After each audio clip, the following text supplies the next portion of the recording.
little disappointed, obviously, in how we continued to play throughout the course of the game. Came out strong. Thought we executed extremely high level. The first and third drive, especially, it's just it's hard to sustain that play after play, and they do a good job, not just with their great personnel, but their schemes as well. So as the game went on, I felt like in the second quarter there was a couple just easy, simple things that we do well that we missed opportunities on.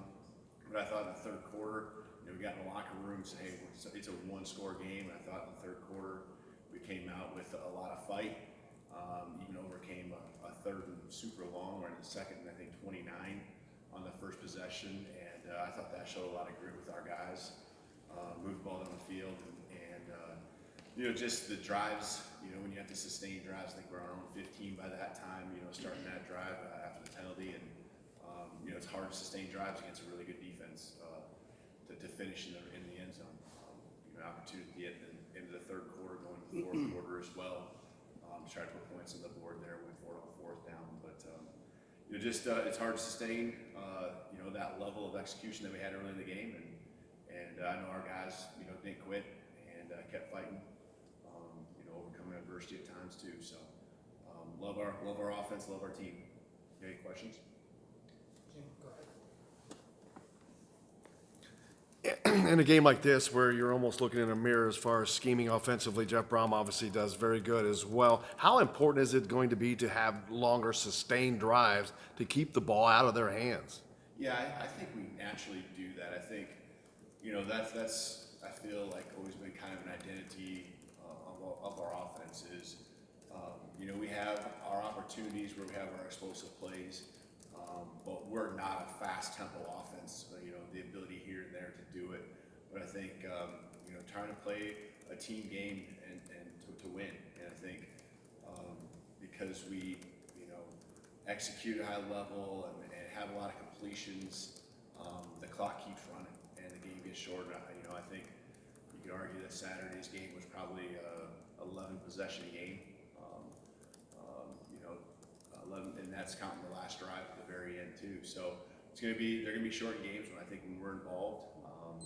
There's probably gonna come down to close games, and we just got to make those plays at the critical times. But I think our offense naturally keeps the other team off the field. Obviously you got to convert on third down and do all those things, but the clock is usually running, and we try to do our best to keep the defense fresh. Alan, Sammy. Coach, this was really the first game after those first two possessions where you guys struggled to score in a long time. Yeah. Right. And this group has been so confident all year long about that. Do you have any concerns at all about those last 44 minutes and carrying over this week at all? Yeah, no, you're exactly right. I just, and I went and talked to those guys about that this morning. I said, let's give some respect to who we were playing to. And when we're able to play our game, I think that's a lot of it. When the games are close and we're able to kind of do what we need to do and then wait to hit our big plays, that's when we're at our best. Really, there's been two games that have gotten away from us: Ohio State and this last game. And those have been the two that we struggled the most. And so I just told our guys, I said, not a lot of other teams have moved the ball very well. I think maybe Wisconsin has really had success at all against Michigan. I think they had the ball a lot. So we got to give credit where credit's due. Look ourselves in the mirror and figure out where we can get better, and just understand that we're still the same offense.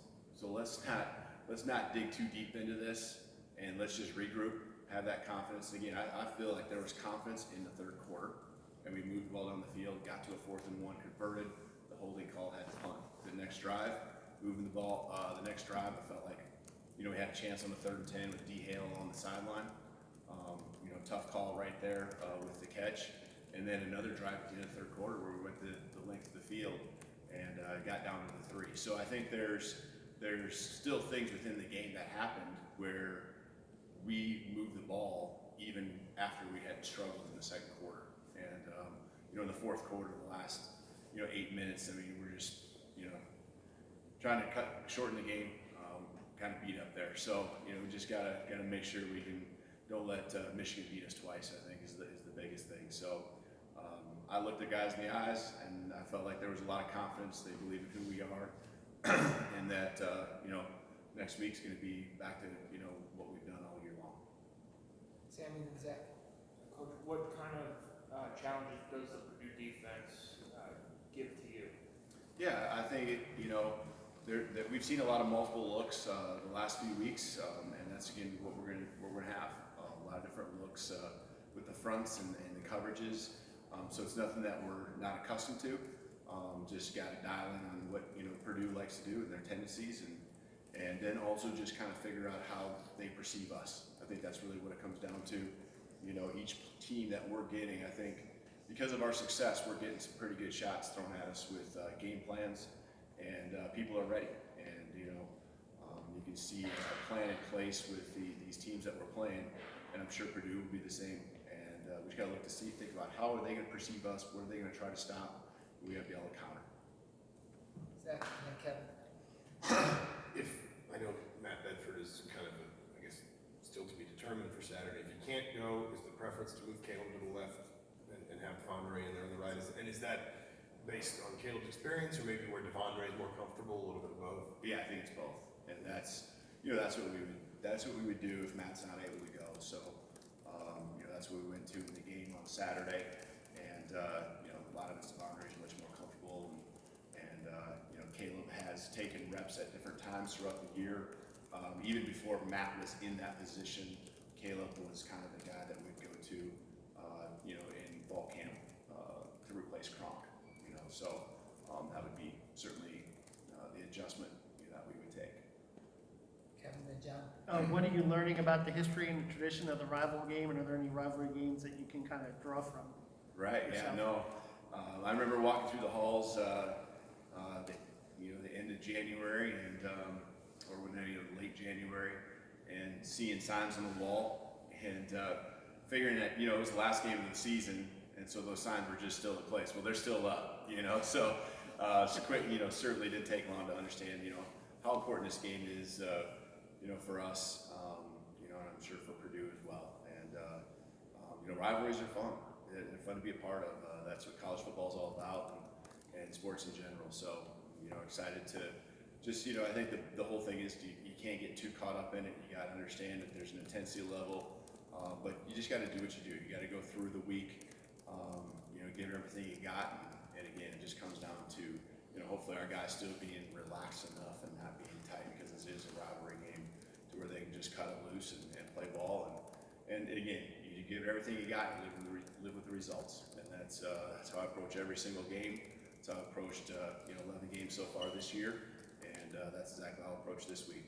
Preparation and doing your job throughout the course of the week will lead to confidence, and the confidence leads to execution on Saturdays, and I think that's been a pretty good formula for us. John.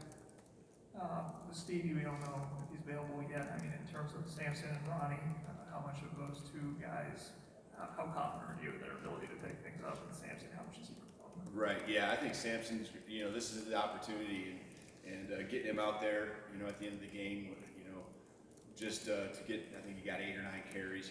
Was I thought important, just for him to feel. And you see him what he could bring. When he hits someone, the pile usually is moving forward. He's very heavy in his running style, and it was nice to see him sneak through a little seam and pop a little explosive play off on Saturday night late in the game as well. So, or I guess that was the third quarter. No, it was the fourth quarter.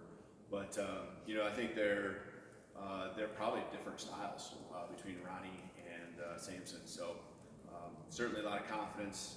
Ronnie's been on the field a lot for us. In critical moments, he's good at protection. Both great in the pass game too. So really have no problems with those guys. Obviously, Stevie is who he is, and the experience factor and all of that is important. And it's something that if he cannot go, that's a loss.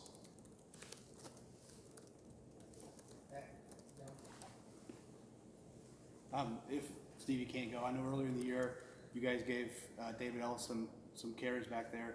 Could he be a factor, and what does he bring as a guy with his ability with the after catching the ball, his receiver skills at running back? Right. Yeah. No, he is definitely a guy that could be back there and feel very comfortable with him back there. And think a lot depends on how everything shakes out with all of our positions, you know, at the receiver, because he's valuable and just got kind of different guys at different spots that are kind of working through things. So he's a very intriguing player for us that we can use in a lot of spots. I have no problem him carrying the ball. You know, he takes reps with the tailbacks in all our drills that we do throughout the course of the week. He's done that all year. So have no problem with him playing there as well. So he's someone we'll have to use in practice, you know, for that, you know, if that situation comes up. All right, thanks, Kalen. You bet. Thank you.